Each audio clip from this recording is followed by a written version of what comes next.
Assalamualaikum warahmatullahi wabarakatuh. Saya Farid Kehalila Hidayat dari program studi komunikasi dan penyiaran Islam semester 4B dengan NIM 1911 310029.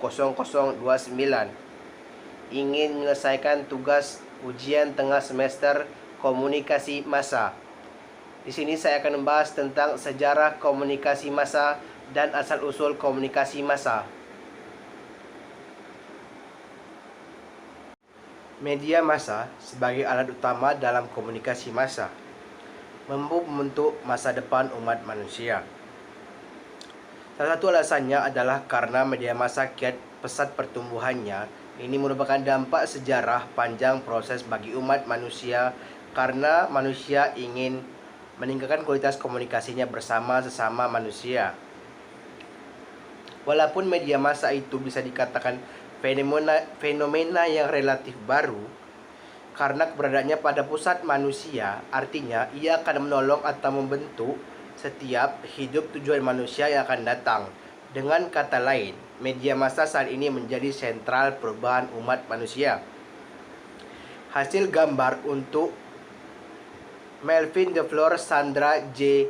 Balrikouch. Ada beberapa yang dapat dijadikan dasar pijakan untuk melihat sejarah komunikasi massa. Yang pertama, zaman penggunaan tanda isyarat.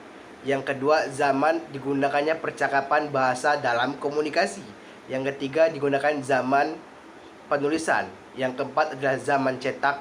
Yang kelima adalah zaman digunakannya media massa sebagai alat komunikasi.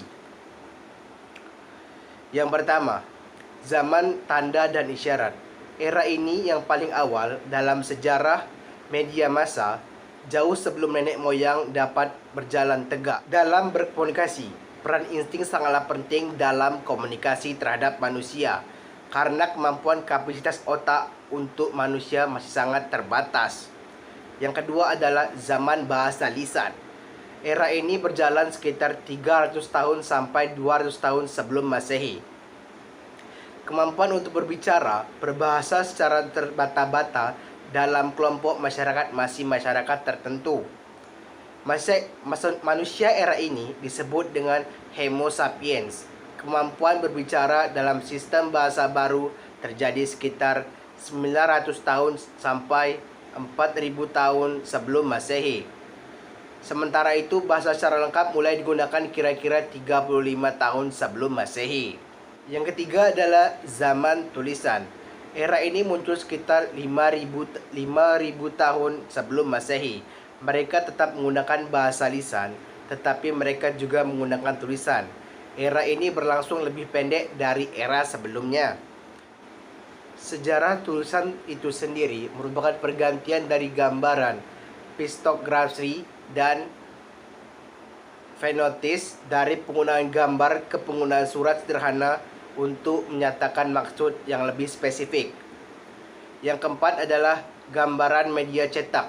Proses pembuatan cetakan dengan memakai sebuah tanda pada tanah liat merupakan yang tertua dalam proses cetak mencetak. Kemudian proses itu dilanjutkan dengan mencetak di dalam balok kayu lunak. Kemudian menggunakan tinta atau mencetak ke dalam kertas. Orang-orang Cina melakukan proses pencetakan pada tahun 800 Masehi. Satu penemuan penting dilakukan orang Cina, mereka telah berhasil mencetak buku yang berjudul Diamond Sutra. Baiklah, hanya itu saja yang saya sampaikan. Sekian, terima kasih. Wassalamualaikum warahmatullahi wabarakatuh.